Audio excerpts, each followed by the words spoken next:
आए शून्य से अलग तक, हम शून्य से अलग तक।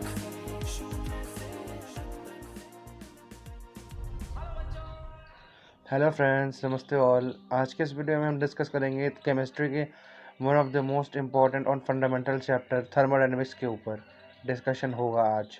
चलिए स्टार्ट करते हैं। सबसे पहले आपको वीडियो स्टार्ट होने से पहले बता दूं कि ये अलग सर के ओल्ड लेक्चर्स के ऊपर बेस्ड हैं। जितना भी उन्होंने पढ़ाया है, बताया उन्होंने, मैंने उन वीडियोस को मैंने नोट्स के रूप में उतार के आपके लिए प्रस्तुत किया है। चलिए स्टार्ट करते हैं। सबसे पहले बात करते हैं व्हाट इज़ थर्मोडायनेमिक्स या फिर थर्मोडी क्या होता है। तो थर्मोडी होता है हीट इन मोशन। जब हीट जो है वो मोशन में आ जाती है, मोबाइल हो जाती है, जब हम उसे बोलते हैं तब हम उसे बोलते हैं थर्मोडायनेमिक्स। थर्मोडायनेमिक्स अब आपको जैसे कि पता ही है, फंडामेंटल पार्ट है हमारी केमिस्ट्री का। इसका बहुत जगह पे यूज़ है और आगे चल के जब आप इंजीनियरिंग सेक्टर में जाएंगे तो आपको इसके बारे में डीप नॉलेज होगी और आपको इसके बारे में जान के काफ़ी कुछ सीखने को मिलेगा। चलिए फिर आगे बढ़ते हैं। हीट इन मोशन का मतलब हो गया थर्मोडायनेमिक्स। और हीट इन मोशन जब होती है तो वो सिस्टम प्लस सराउंडिंग से होती है, मिलके बनती है। तो इसका मतलब है कि जब भी हम बात करते हैं थर्मोडायनेमिक्स की, और थर्मोडायनेमिक्स का मतलब हो गया हीट इन मोशन।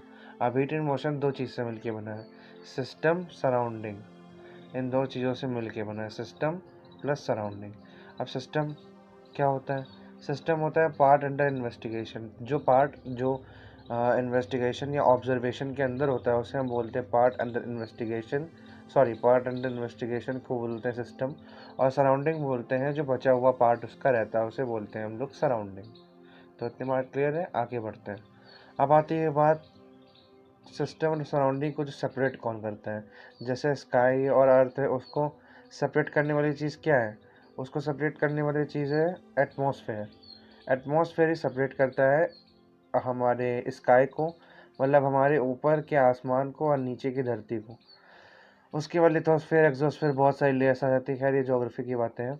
चलिए आगे बढ़ते हैं, बाउंड्री की बात करते हैं। बाउंड्री होती हैं 4 टाइप्स की, flexible, real, imaginary and rigid. देखिए, जो भी जैसे एडियाबैटिक प्रोसेस होगा, एडियाबैटिक प्रोसेस में बाउंड्री इमेजिनरी हो सकती है, लेकिन आपका क्या कहें, जैसे कि हाँ, आपका जो एडियाबैटिक प्रोसेस होता है, डायथर्मिक प्रोसेस होता है, इसमें क्या होता है, जो बाउंड्री होती है वो जो होती है वो आइसोलेटेड होती है। आइसोलेटेड मतलब होती है कि इसकी बाउंड्री जो है वो रियल बाउंड्री होगी। आइसोलेटेड सिस्टम की बाउंड्री रियल होती है हमेशा। अब बढ़ते हैं आगे। अब बात आती है डायाथर्मिक और एडियाबैटिक की। डायाथर्मिक और एडियाबैटिक क्या होता है?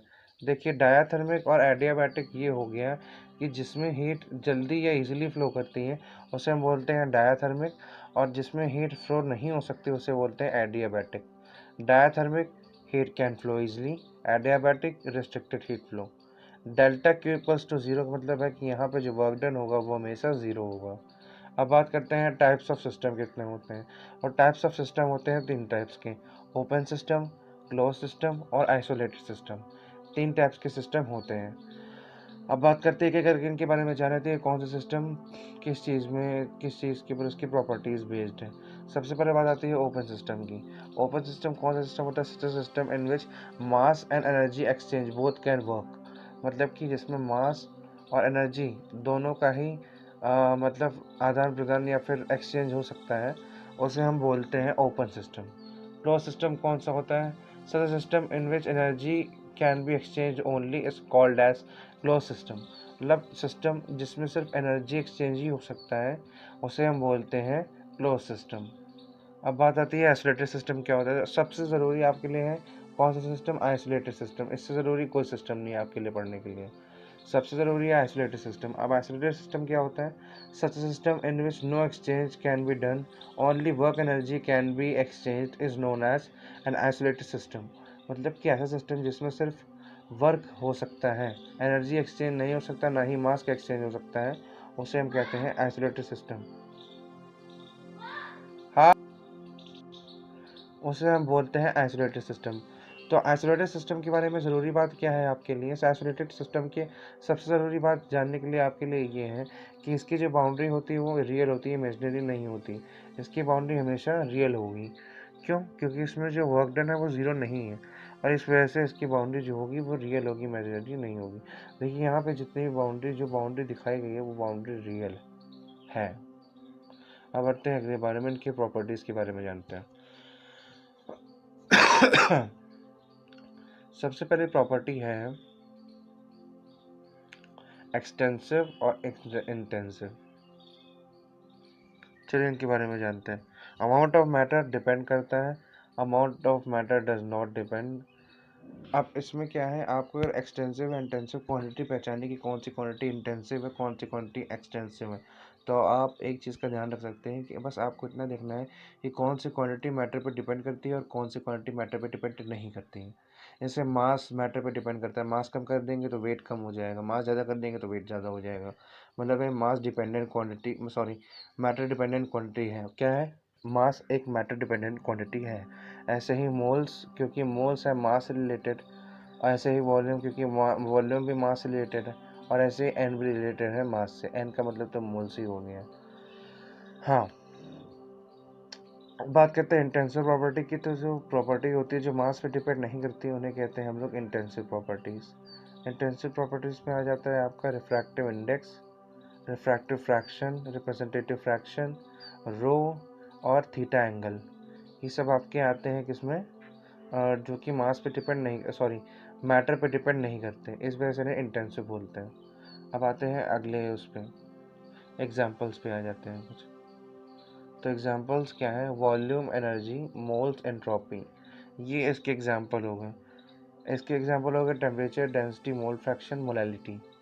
अब एक जानने वाली बात जो बहुत ही ज़रूरी है कि आप पहचानें कैसी कौन सी प्रॉपर्टी इंटेंसिव, कौन सी प्रॉपर्टी एक्सटेंसिव है। तो आप सबसे अच्छा काम ये करिए कि यहाँ जो फॉर्मूला लिखा है I equals to Y E upon E, तो अगर इंटेंसिव प्रॉपर्टी है कोई, उसका आप एक डिवाइड करते हैं दो से उसे तोड़कर, तो अगर एक्सटेंसिव आ जाता है दोनों में और उसे मिला के बनता है इंटेंसिव, तो वो प्रॉपर्टी इंटेंसिव होगी। और अगर ऊपर आई आता है, नीचे ई आता है और इधर भी ई है, तो वो प्रॉपर्टी इंटेंसिव बन जाएगी। ये इसका फॉर्मूला है, बहुत ही ज़रूरी है, आप इसे याद कर लीजिए। ये बहुत इंपॉर्टेंट फॉर्मूला है, ये अलग सर के वीडियो में भी बताया गया है।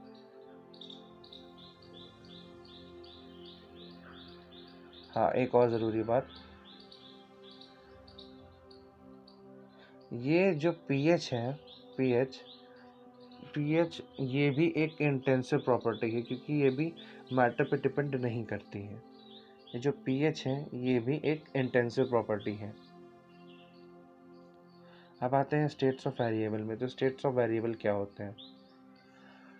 तो देखिए, सिस्टम स्टेट्स को ही स्टेट्स ऑफ वेरिएबल बोला जाता है। जैसे कि प्रेशर, टेम्परेचर, वॉल्यूम, तीन चीज़ ले ली गई, उसका कोई भी मतलब कोई भी एक वेरिएबल आपने वैल्यू दे दी।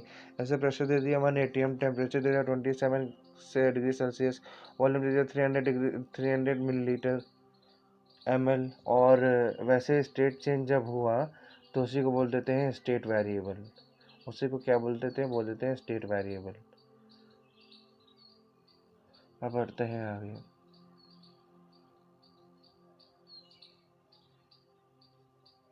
अब बात करते हैं स्टेट वेरिएबल होते कितने टाइप्स के हैं। स्टेट वेरिएबल्स 2 टाइप्स के होते हैं। एक तो हो गया आपका स्टेट वेरिएबल का जो टाइप आता है वो आता है पाथ फंक्शन, इंडिपेंडेंट और डिपेंडेंट। तो देखिए कौन कौन से इसमें स्टेट फंक्शंस हैं। स्टेट फंक्शंस है pressure, temperature, volume, moles, ionization, enthalpy, Gibbs free energy, E या एनर्जी, एस और यू। ये सब आपके क्या हैं? स्टेट वेरिएबल्स हैं। ये स्टेट वेरिएबल्स हैं, that is they depend upon initial and final state, या फिर इनिशियल और फाइनल कंडीशन पे ये सब डिपेंड करते हैं। हाँ, अब आते हैं अगले पार्ट पे। हीट और वर्क पाथ फंक्शंस हैं। पहले बता देता हूँ, हीट और वर्क पाथ फंक्शंस हैं क्योंकि ये इनिशियल और फाइनल कंडीशन पे डिपेंड करते हैं। अब आते हैं, बात करते हैं प्रोसेसेस की। सबसे पहला प्रोसेस होता है साइक्लिक प्रोसेस।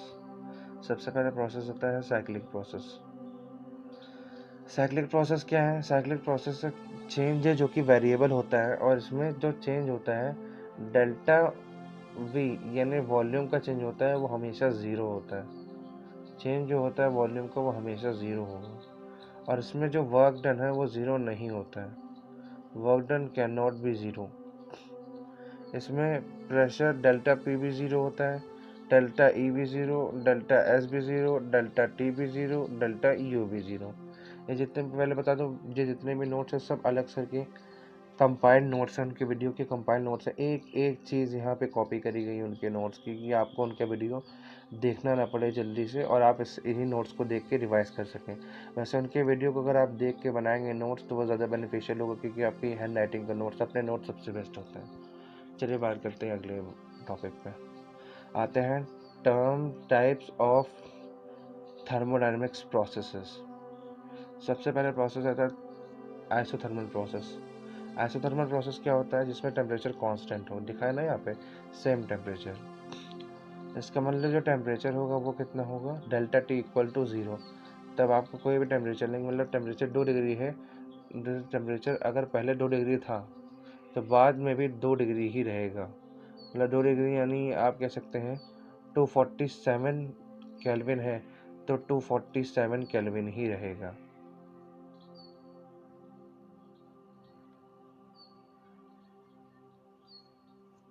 अब बात करते हैं आइसोबैरिक प्रोसेस की, कि आइसोबैरिक प्रोसेस क्या होता है। आइसोबैरिक प्रोसेस वो होता है जिसमें प्रेशर कांस्टेंट होता है। आप ऐसे याद कर सकते हैं कि बैरिक, बार का मतलब होता है, बार का मतलब हो गया प्रेशर। बार का क्या मतलब हो गया? बार का मतलब हो गया प्रेशर, और pressure equals to pressure constant. तो मतलब जब भी बताया जाए आपको कि प्रोसेस आइसोबैरिक है, कि आपके दिमाग में खट से आना चाहिए कि कांस्टेंट प्रेशर होगा तभी वो प्रोसेस आइसोबैरिक होगा।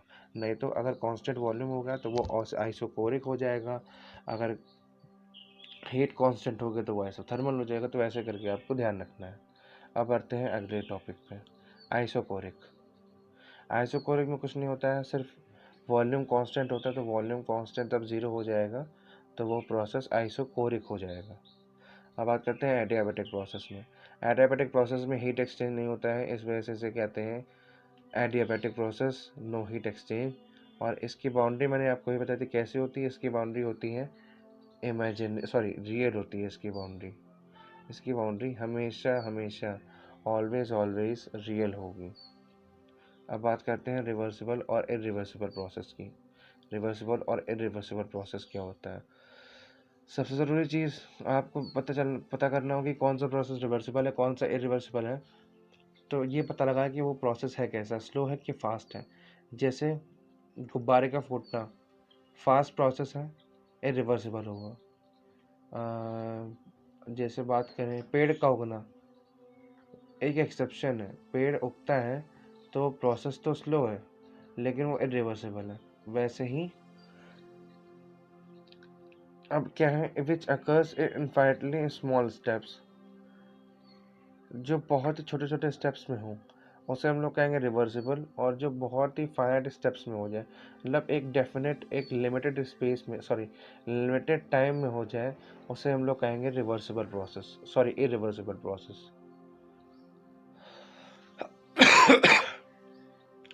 अब बात करते हैं हीट क्या होता है। Energy exchange between system and surrounding, जो एनर्जी एक्सचेंज होती है सिस्टम और सराउंडिंग के बीच, उसे ही हम लोग कहते हैं हीट। अब हीट एक जरिया है form of transfer of energy का जब टेम्परेचर डिफरेंस होता है। तो हीट को हम लोग रिप्रेजेंट करते हैं क्यू से, और क्यू से रिप्रेजेंट करने की वजह से ही तब हम लोग डेल्टा क्यू लिखते हैं। तो डेल्टा क्यू ज़ीरो का होने का ना होने का मतलब ये प्रोसेस एडियाबैटिक होगा, एडियाबैटिक नहीं होगा। अब बढ़ते हैं अगले टॉपिक के ऊपर। ये आप याद कर लीजिए, आपके लिए थोड़ा ज़रूरी पड़ जाता है।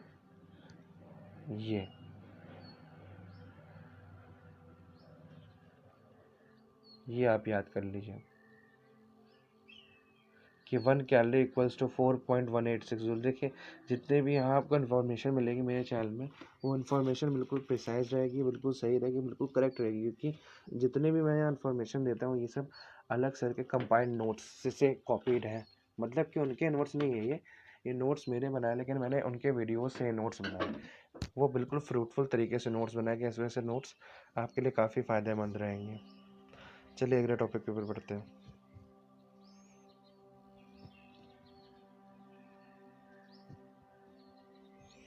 अब बात करते हैं थोड़ा साइन कन्वेक्शन के बारे में। Heat given to the system positive, heat given by the system negative. मतलब जब भी हीट सिस्टम से दी जाएगी तो वो नेगेटिव होगी, और जब भी हीट सिस्टम से ली जाएगी, मतलब सॉरी दी जाएगी, तो वो पॉजिटिव होगा। हीट दी गई पॉजिटिव, हीट ली गई negative. Specific heat capacities of gases, ये बहुत ज़रूरी है। इसके ऊपर एक पूरा चैप्टर बेसिक क्लास 10th में या फिर 9th में, जिसमें भी हो, वो पूरा एक चैप्टर ही बेस है उसके ऊपर कि स्पेसिफिक हीट कैपेसिटी नाम से एक चैप्टर बेस है। तो वो बहुत ही ज़रूरी है। अगर टाइम मिले तो आप एक क्लास का वीडियो देख लीजिएगा, आपको स्पेसिफिक हीट कैपेसिटी समझ में आ जाएगा अच्छे से। इसका अभी तो फ़िलहाल फॉर्मूला देखते हैं। Specific heat capacities of gases, इसका फॉर्मूला है Q equal MC delta T. Q equal MC delta T इसका फॉर्मूला है। और ये दो प्रोसेसेस के लिए है, आइसोथर्मल और एडियाबैटिक। आइसोकोरिक और आइसोबैरिक के लिए नहीं, क्योंकि उसमें हीट की बात नहीं होती है, मतलब होती है लेकिन उसमें इम्पोर्टेंस नहीं है। इस वजह से ये दो प्रोसेसेस के बारे में दिया गया है, आइसोबैरिक और आइसोबैरिक और आइसोकोरिक के लिए नहीं दिया गया है। ये दिया गया है आइसोथर्मल और एडियाबैटिक के लिए। अब बढ़ते हैं अगले बारे में। देखिए, जो स्पेसिफिक हीट कैपेसिटी होती है आइसोकोरिक की, वो होती है इन्फिनिटी, और जो स्पेसिफिक हीट कैपेसिटी होती है एडियाबैटिक की, वो होती है ज़ीरो। तो ये बहुत ही इंपॉर्टेंट पॉइंट है, आप इसे नोट डाउन कर लीजिए या फिर कहीं नोट्स में लिख लीजिए, क्योंकि बहुत ही ज़्यादा ज़रूरी पॉइंट है। हर जगह पूछा जाता है, बोर्ड्स में भी और जेईई में भी। नीट का मुझे नहीं पता, इसमें बहुत सारी चीज़ें बताने के लिए। अब बढ़ते हैं आगे। At constant volume, constant volume में क्या होगा, CV equals to Q upon M delta T हो जाएगा। या फिर 1 ग्राम टेम्परेचर को तब 1 डिग्री सेल्सियस बढ़ाते हैं तो उसी को हम लोग कहते हैं उसी को हम लोग कहते हैं कि 1 जूल हीट बढ़ गई या 1 जूल हीट दी गई। अब बात करते हैं मोलर स्पेसिफिक हीट कैपेसिटी क्या होता है। तो वो होता है CP अपॉन CV, या फिर CP इक्वल्स टू, देखिए कांस्टेंट वॉल्यूम में आपको फॉर्मूला यूज़ करना है Q upon M delta T, और कांस्टेंट प्रेशर के लिए आपको यूज़ करना है CP equals to QM delta P। देखिए ये दोनों फॉर्मूले लिखे हुए हैं, ये फॉर्मूले बहुत ही इंपॉर्टेंट है। अब बात करते हैं CP और CV में रिलेशन क्या है। CP और CV में रिलेशन है कि CP minus CV equals to R आ जाता है, और इनका रेशियो कहलाता है पॉइजन्स रेशियो। देखिए यहाँ पे पूरा रिलेशन, मेरे चैनल पे आपको सारे रिलेशंस, सारे सब कुछ मिल जाएगा इजी वे में, और इसके नोट्स भी फ्री हैं, आप डाउनलोड कर सकते हैं। इम्पोर्टेंट रिलेशन करके हेडिंग दी हुई है, ये बहुत ही इंपॉर्टेंट है। इतना पार्ट तो बहुत ही इंपॉर्टेंट है। इम्पोर्टेंट रिलेशन में क्या कहा गया है, CP minus CV equals to R for any gas always true, मतलब ये हर जगह वैलिड है, कहीं भी ये फॉल्स नहीं होगा। अब क्या है, CV इक्वल्स टू FR/2। अब CP equals to R plus CV, और CP का फॉर्मूला क्या होता है, F/2 plus 1 into whole R। अब डिग्री ऑफ फ्रीडम, F को डिनोट करते हैं, डिग्री ऑफ फ्रीडम को डिनोट करते हैं F से। और मोनो के लिए, मोनोटॉमिक के लिए होती है F होती है 3, डायटोमिक के लिए होती है 5, और पॉलीटॉमिक के लिए होती है 6। एक वीडियो है उसमें पूरा मैंने समझाया अच्छे से, एक शॉर्ट क्लिप है कि डिग्री ऑफ फ्रीडम क्या होती है, उसका लिंक मैं डिस्क्रिप्शन में दे दूंगा, आप जाके उसे देख सकते हैं। अब यहाँ पे टेबल दी हुई है कि कौन सी डिग्री ऑफ फ्रीडम किसकी कौन सी होती है, और उसका रेशियो और पॉइजन्स रेशियो भी दिया हुआ है यहाँ पे, आप उसे जाके चेक कर सकते हैं।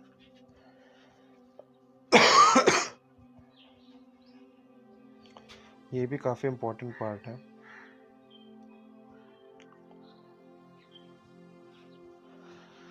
गामा जो होता है M का, और गामा जो होता है D का, और जो गामा जो होता है P का, इनके गामास अरेंज्ड ऑर्डर में लिखे हैं, इन्हें आप अच्छे से याद कर लीजिए। मोनोटॉमिक का सबसे ज़्यादा होता है, डायटॉमिक का उससे कम और पॉलीटॉमिक का उससे कम।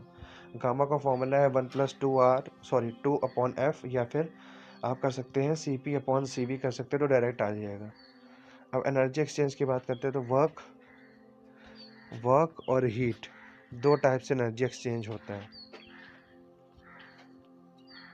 अब बात आती है वर्क क्या होता है। हीट तो आप समझ गए कि ट्रांसफ़र, जब टेम्परेचर अलग होते हैं तब जो ट्रांसफ़र होता है उसे कहते हैं heat.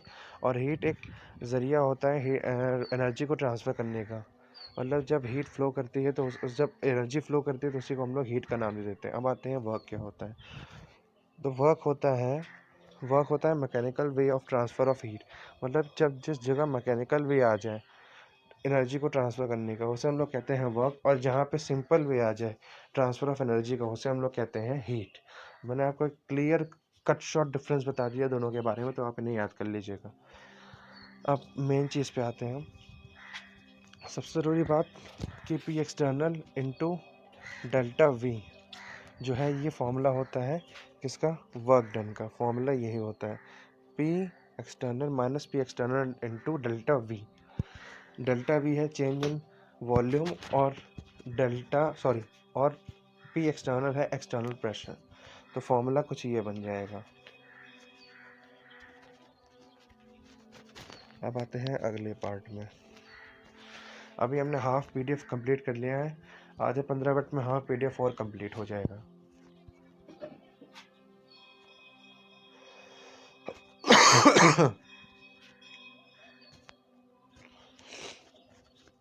Work done equal to negative, the work done gas के द्वारा होगा या गैस के बाय गैस होगा तो वर्क डन नेगेटिव होगा, और work done on the gas होगा तो वो पॉजिटिव होगा। फॉर्मूला डायरेक्ट ये बन जाएगा P external equals to work done equals to P external V2 minus V1। अब फाइंड वर्क डन आया, एक क्वेश्चन आ गया। इस क्वेश्चन को आप खुद से ट्राई करें, या फिर मैं बता भी देता हूँ कैसे करना है। इसे कुछ नहीं करना है, सबसे पहले क्या करना है, ए बी में वर्क डन फाइंड करना है। ए बी में, तो ए बी का वर्क डन क्या होगा, ए से बी में वर्क डन क्या होगा, ए से बी में वर्क डन होगा 0। क्यों, क्योंकि वॉल्यूम तो बढ़ ही नहीं रहा है ना, वॉल्यूम तब बढ़ नहीं रहा है, तो वर्क डन कैसे हो जाएगा। वर्क डन का फॉर्मूला क्या होता है, प्रेशर इनटू वॉल्यूम, तथा प्रेशर और वॉल्यूम में वॉल्यूम कांस्टेंट हो जाएगा, तो तब उसी सेम चीज़ में सेम चीज़ माइनस करेंगे तो वो 0 आ जाएगा। इस वजह से जो वर्क डन आएगा ए बी में वो आएगा 0। अब बात करते हैं BC की। BC में वर्क डन आएगा 6 इंटू 2 12। क्यों आएगा 2, देखिए 0 से 6 चले तो 6 इधर आ गया, और 0 से 3 चले तो कितना आ गया, 1 2 6 इंटू 2 तो -12 ATM आ गया। अब आते हैं ABC है, टोटल वर्क कितना हुआ। तो ABCA में तब करना होगा आपको, तो आप ट्रायंगल ले लेंगे। ट्रायंगल का फॉर्मूला होता है हाफ बेस इंटू हाइट। नहीं, ट्रायंगल नहीं, ये शायद 1 मिनट, ये AC का वर्क दिया गया है। ABCA का वर्क भी यही आएगा। ABCA का वर्क कैसे आएगा, हाफ बेस इंटू हाइट कर लेंगे तो वर्क आ जाएगा। ये CA का वर्क दिया हुआ है 8 ATM, और एक स्टेट फंक्शन है। चलिए बढ़ते हैं आगे।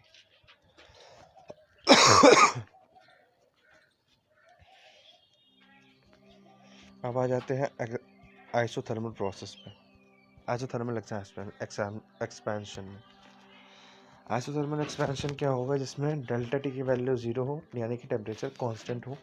बॉयल्स लॉ के बारे में बात कर लेते हैं, फिर इसके बारे में बात करेंगे चार्ल्स लॉ के बारे में, फिर बात करेंगे गोसैक्स लॉ के बारे में।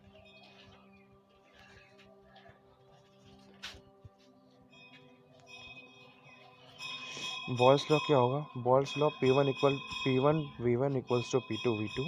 रिवर्सिबल आइसोथर्मल एक्सपेंशन क्या होगा, रिवर्सिबल आइसोथर्मल एक्सपेंशन का फॉर्मूला ये है, और उसका ग्राफ कुछ इस प्रकार होता है रेक्टेंगुलर पैराबोला। बढ़ते हैं आगे। इरिवर्सिबल का क्या हो जाएगा, इरिवर्सिबल का यही फॉर्मूला हो जाएगा P external to delta V. Adiabatic expansion का फॉर्मूला हो जाएगा, ये हो जाएगा फॉर्मूला एडियाबैटिक एक्सपेंशन का, ये तो पॉइजन्स रेशियो है, ये फॉर्मूला हो जाएगा, ये हो जाएगा फॉर्मूला। अब देखिए ग्राफ में आप अंतर देख सकते हैं, सबसे ऊपर सबसे ज़्यादा ऊपर किसका वो है, सबसे ज़्यादा ऊपर ग्राफ है आइसोथर्मल का, फिर है एडियाबैटिक का। तो जब भी आपसे क्वेश्चन में आ जाए, जैसे क्वेश्चन जेई में आ भी चुका है, सबसे ऊपर ग्राफ आ जाएगा आइसोकोरिक का, वो आ जाएगा बिल्कुल ऐसे सीधा सीधा। आइसोबैरिक का आएगा ऐसे, आइसोकोरिक का ऐसे, एडियाबैटिक का ऐसे। चलिए अब बात करते हैं 3 फॉर्मूलेस की। 3 फॉर्मूले कौन कौन से हैं, ये 3 फॉर्मूले दिए गए हैं, इनको आप याद कर लें तो ज़्यादा सही रहेगा, बेनिफिशियल रहेगा आपके लिए।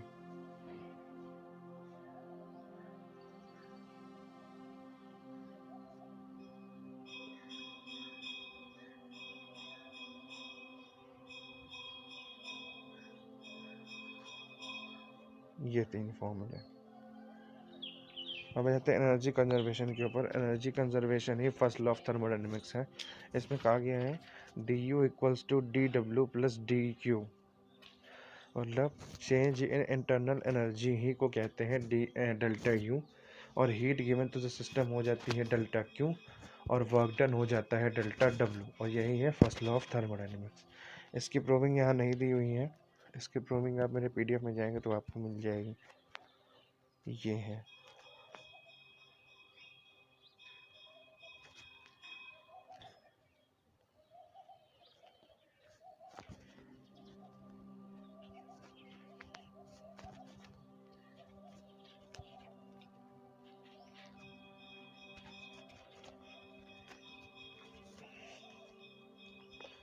बात करते हैं सिस्टम रेस्ट पे है तो क्या होगा। Absence of external field, total energy equals to I E. Molecule level पे अट्रैक्शन जो होता है वो बहुत ही ज़्यादा होता है, इस वजह से टोटल एनर्जी अगर है तो उसमें मास भी होगा, और मास होगा तो आई ई भी होगा।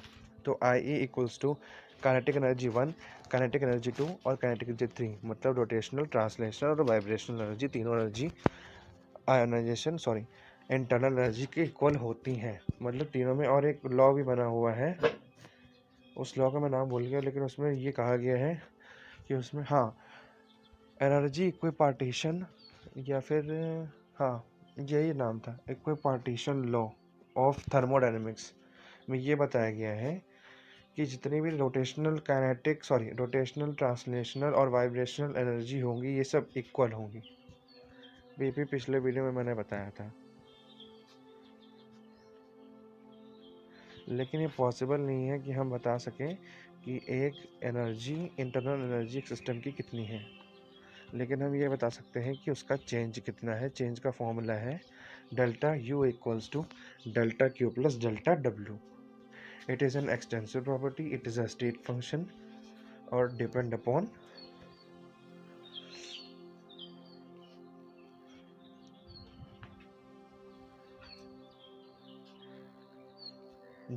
ionization and final stage, मतलब does not depend on path. It is a cyclic process. In a cyclic process, delta u equals to 0.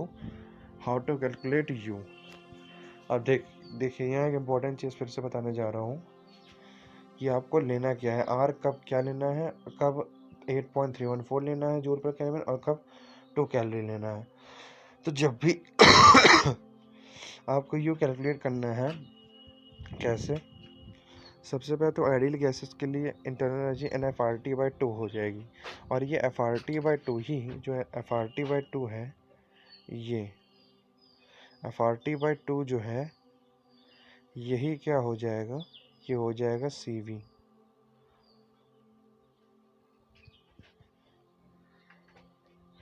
तो काइनेटिक एनर्जी जो गैसेस की होती है वो क्या होती है, वो डेल्टा यू होती है। अब आते हैं हीट के बारे में। Form of energy exchange, heat given to the system positive, heat given to the system negative for ideal gases. अब नीचे दिए गए हैं न्यूमेरिकल्स, बहुत सारे न्यूमेरिकल्स हैं, आप इन्हें कर सकते हैं। तो ये मैं नहीं बता रहा हूँ, ये आप खुद कर लीजिएगा। तो अब फ्रेंड्स वीडियो को करते हैं and bye bye, have a good day.